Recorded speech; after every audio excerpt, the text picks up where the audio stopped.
Alright then, folks, we have class abilities and skills to cover. Let's get to it.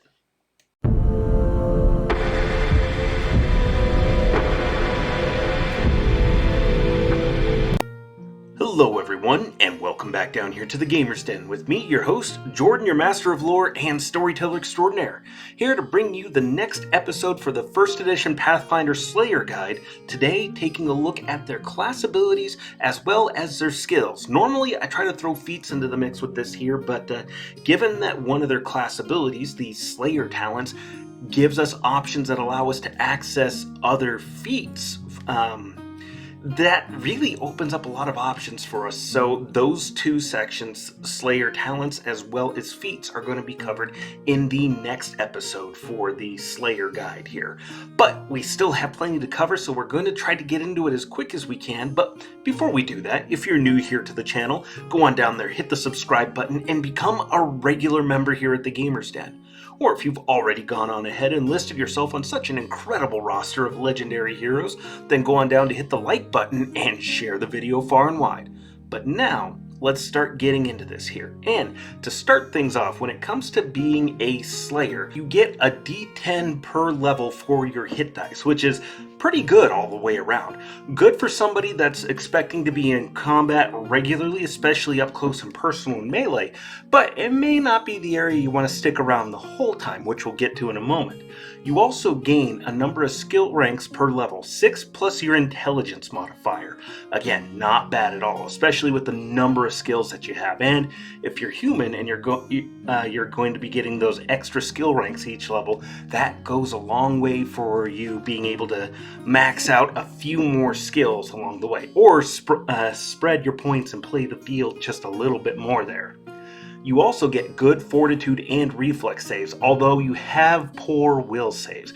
That's going to be your weak link there, and you're going to want to try to find ways to bolster that. You're also proficient with light and medium armor, shields, simple weapons, and martial weapons. Medium armor can do a lot for us, but especially at early levels, you're probably going to find that you're lacking a little bit in the armor class department. So if you have opportunities to increase your dexterity score, to boost your dexterity bonus towards your AC, or if you decide you want to spend a feat to acquire the ability to wear heavy armor, that can go a long ways towards boosting your defensive abilities. But shields are also another solid way to go about things, especially with a buckler, since a buckler will let you still use an item in that hand. So it just depends a little bit, but play with it and go with what suits your needs overall. This guide is just that, a guide. It's not meant to be set in stone. But then, at first level, you gain the Studied Target ability, and this is going to serve you well throughout your entire adventuring career. You study a target you can see as a move action, gain a +1 bonus on bluff, knowledge, perception, sense motive, survival, attack, and damage on that target. Also, the DCs of Slayer abilities increase by 1. Now, also, dealing sneak attack damage to the target allows the Slayer to apply studied target bonuses as an immediate action. At 5th, 10th, 15th, and 20th levels, the bonuses increase by 1, and you can apply these bonuses to 1 additional target, maxing out at 5 targets. At 7th level, the Slayer can study target as a swift action. So very quickly, you start to accrue all kinds of bonuses, and you can have these bonuses get spread amongst multiple targets.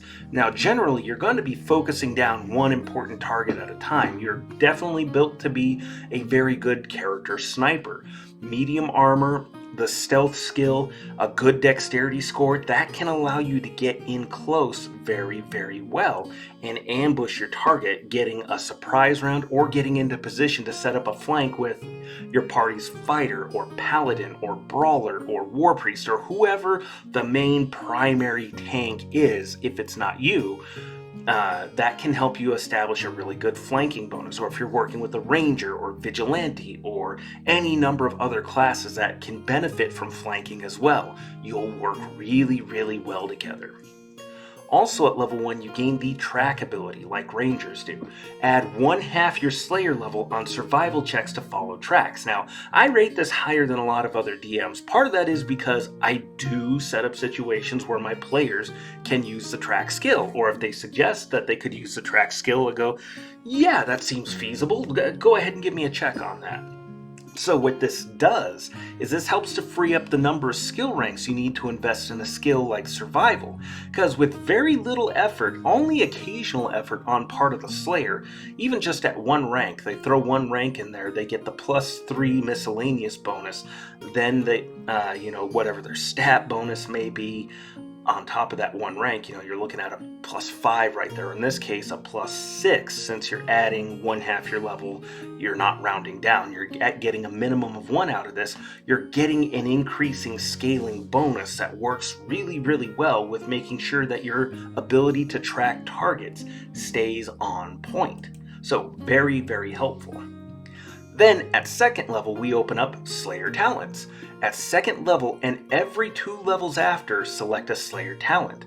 Unless otherwise noted, a talent may only be taken once. So again, this is something else that really opens up and expands the field for our possibilities and options that we get to play with. Because Slayer talents, you're drawing from Ranger combat feats. You're also drawing from rogue talents, and the combinations that you can put together are really, really staggering. You can build things to play off of your sneak attack dice. You can take the archery combat feat tree that Rangers get access to. Again, lots of options. Then at level 3, we unlock Sneak Attack. When your target is denied their dexterity bonus to AC, or when you flank them, you deal an extra 1d6 sneak attack damage. This increases by 1d6 every 3 levels after, so to a max of 66.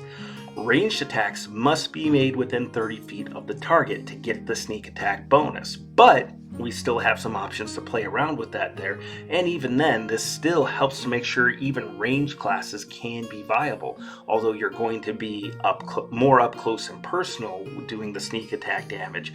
But given the good base attack bonus that you get and the high strength that we're going for, being up close and personal in melee may not be as bad as you think. You can definitely build a good switch hitter class out of the Slayer class.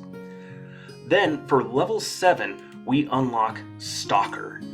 Now, you get to add Disguise, Intimidate, and Stealth to your studied target bonus. So that's multiple targets at this point that you have the studied target bonus going for. And also, note here, while that Disguise and Intimidate aren't great skills for this particular build, since we're dumpstering Charisma, again, this class ability just gels and meshes together with the class skills in such a way that you can still get some really solid bonuses, and if you decided to change up your build a little bit and boost Charisma, you could actually really end up with a very effective Charisma-based build. Then at level 10, you get Advanced Talents. At 10th level and every 2 levels after, the Slayer may select a talent from the Advanced Talent list, which again, a lot of great options to be had in there. Definitely worth exploring and looking at, and will be useful for this build. At level 11, we pick up Swift Tracker. The Slayer can move at their normal speed while using Survival to track without the -5 penalty, or twice their normal speed at only a -10 instead of -20. Huge boost right there, and definitely in moments or situations where the DM establishes that there's a time crunch involved, like there's a severe snowstorm about to come down and you need to move fast to really get a good idea on where the tracks are leading you to. This can be incredibly helpful in those situations. Again, certainly something I've done before for my players, but if tracking doesn't really feature a lot in your campaign, then this ability's usefulness does drop off pretty quickly, so bear that in mind there. But then after we cover Swift Tracker, we move on to Slayer's Advance at level 13. Once a day, move up to twice your base speed as a move action. May use Stealth as part of this, but you take a -10 penalty on that movement, and this is usable twice a day at 17th level. So this is a huge jump in your speed there. I mean, getting to move at a 60 foot base speed there, well, double your base speed is usually 30 feet, so you're at 60 feet. That's a big tactical bit of maneuverability right there, and will really let you get in the face of your opponents much faster than they may expect, or allow you to reposition very effectively and get into a spot where you can start shooting at or sniping out your targets with a greater degree of accuracy, possibly negating cover in some instances, depending on how you're able to move. Then at 14th level, you pick up Quarry.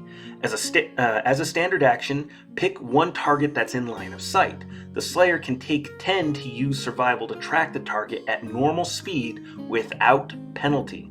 They also gain a +2 insight bonus on attack. All critical threats auto-confirm. You're only allowed to have one quarry at a time, and it must be a studied target.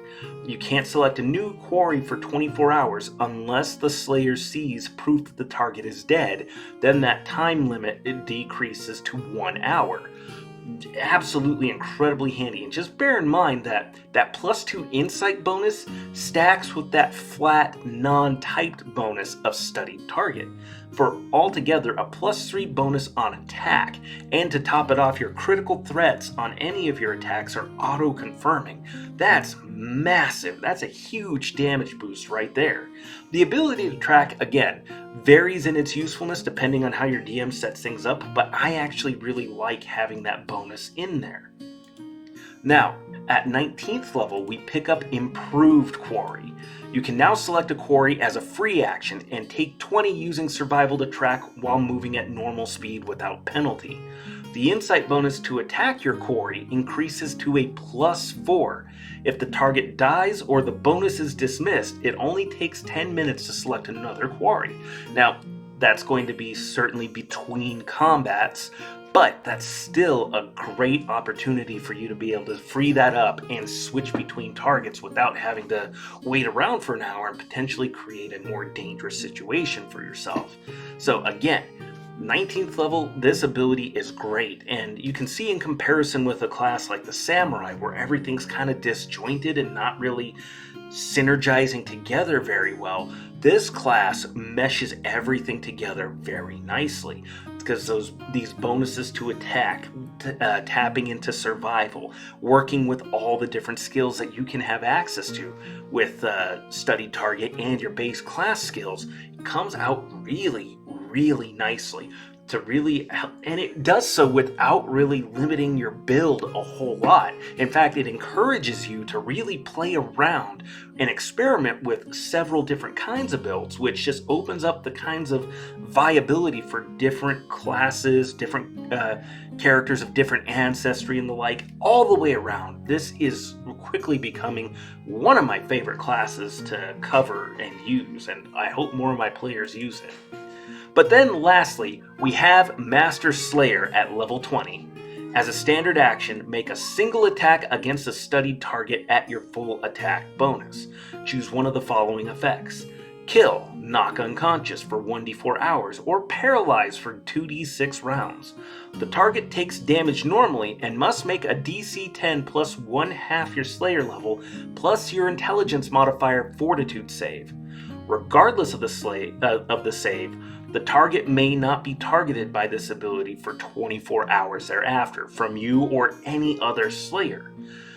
And also, just keep in mind that the target is a studied target, and so the DC is increased by 5. That's just from the bonus from the studied target ability there.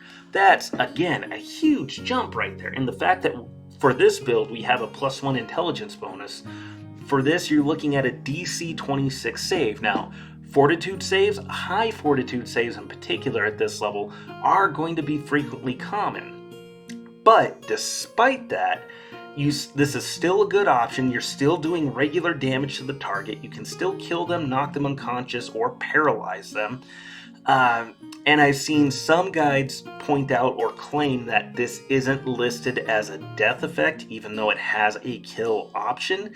I don't know about that one. Certainly check with your DM for a ruling. I'd almost say if you're choosing the kill option, then it's a death effect. Otherwise, these other options are available. So bear in mind that some targets may be immune to the effects from this, but play it by ear, check with your DM, and see what they have to say about that. Me, I'm kind of on the fence and iffy just a little bit. I'm not entirely convinced. But, of course, we still have more to cover. We have skills that we need to dive into. And to kick things off, first we have acrobatics. This allows you to move through threatened squares, slippery, sloped, or uneven areas, or narrow walkways that you can have to cross over, such as like a beam over a massive, wide, gaping chasm that you could plunge to your death to. Absolutely a good skill for you to have, and again, with a medium armor and the fact that we have a good dexterity score, this can still be a very useful skill. Great for a lot of different positioning and putting yourself into hard to reach places for some of your opponents, and this works off of dexterity. Then we have Bluff, working off of Charisma, which you'll remember we have dumpstered. This is a great skill for any face. You are not if you're following this guide, but bear in mind that you can make for a good face with this. You have most of the good face skills, and you get bonuses to it against your studied targets. Then we have Climb, working off of Strength, which is our good stat. This allows you to climb obstacles. This is going to be 1 point at most, because with a +3 or +4 strength modifier, 1 rank, and then the miscellaneous +3 modifier, you're going to have more than enough ranks for the early levels to get through what you need, especially if you have any kind of good climbing gear. But then after that, in most campaigns, you're going to have the magical means to circumvent or get through most of these obstacles anyways. So you're probably not going to have to invest too heavy into this. And then following Climb, we have Disguise, working off of Charisma. This allows you to disguise your appearance. You can disguise another person's appearance. You can try to make an object look like not that object. Make it look like something else. You're not going to do this because, again, we're not building to be a face. Now, from Disguise, we have Heal. Working from Wisdom, this allows you to treat injuries. Again, in most campaigns, you'll probably have access to magic, and since Wisdom, we haven't dumpstered it, but we also haven't done anything to increase it, it's going to be mixed in its usefulness. Unless you're in a campaign with no healing, then you may want to, or no magical healing rather, you may want to consider putting a few points into this if nobody else is, because then it's incredibly valuable for you to have. The next skill is another face skill with Intimidate. Again, charisma focused, it allows you to frighten targets. Is also useful for certain combat feats that allow you to really demoralize your opponents, which can be effective, but it's not what we're going for in this build. The next skill, though, is infinitely much more useful to us. It's Knowledge Dungeoneering, working from Intelligence, which gives us a nice +1 bonus. This is knowledge of caverns, oozes, aberrations, etc., things like that. Definitely great to have. Caves, dungeons, and things like that, massive caverns, classic adventuring spaces. You're going to want to make use of this. The next knowledge skill, however, can be very mixed in its usefulness, and it's one that even I do kind of forget about or miss from time to time unless a player brings it up. It's Knowledge Geography, also working off of Intelligence. This is knowledge of lands, terrain, people, stuff like that, which again, that can be really useful, and in the hands of a creative player, you pardon me, you can come up with some incredible solutions to difficulties that you may be facing. But again, its usefulness just really depends on your DM. However, one that I do hold in a bit higher regard just because I do remember it more frequently and it is more frequently useful, consistently useful, is Knowledge Local.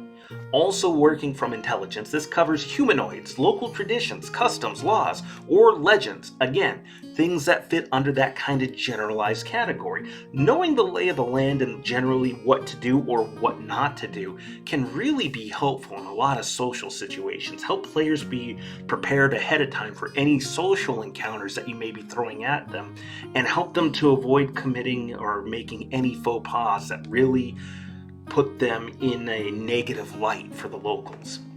However, our following skill from Knowledge Local is the most rolled skill in the game, and that's Perception. Working from Wisdom, which again, we don't get a bonus from it, but it's not bad either. You spot targets that are using stealth, hidden objects, stuff like that. Again, this skill is incredibly useful. All kinds of people, creatures, and opponents will be trying to get the drop on you and your friends. This prevents that. Worth its weight every time. This is the one skill you should be maxing out. Then we have Ride, working from our dexterity score. This allows you to perform maneuvers on your mount. It's a prerequisite for mounted combat feats. All the way around, this can be a really good skill, but since we're not looking at being a mounted combatant, and we don't start off with a mount to readily make use of this right off the bat, and trained mounts, especially combat trained mounts, and the more effective and exotic ones can be prohibitively expensive, we're really not worried about making use of this one. At most, if a lot of long distance traveling is going to feature a mount of some variety, then, maybe consider putting a couple of points into it. Otherwise, one will probably see you through just fine. And then lastly, we have Sense Motive. This works off of Wisdom. This allows you to detect deception from others, whether it's deception by omission, outright lying, or trying to put a twist onto things. This will let you read between the lines and pick up what people are trying to keep hidden from you. Definitely a very useful skill for a face. Heck, it's useful for somebody that may not be a face, but we do have other skills that are going to take more priority. But again, we get enough skill ranks on our own just from the 6 skill ranks per level and our +1 intelligence modifier. You're probably going to be okay. If you're human on top of that, then is so much the better. But what do you think? Go on down to the comments below and let me know your thoughts. Did you like today's video? Did you dislike it? Let me know your thoughts either way. What are some things that you might recommend rating a bit higher or lower? Do you find any of these other skills or class abilities more or less useful than I have? Let me know your thoughts down below so we can engage in discussion. And remember, if you're new here to the channel, go on down there, hit the subscribe button, and become a regular member here at the Gamers Den. But with all that said, I've been your host, Jordan, your master of lore and storyteller extraordinaire. Thank you all so very much for your time, and you all have yourselves a good night.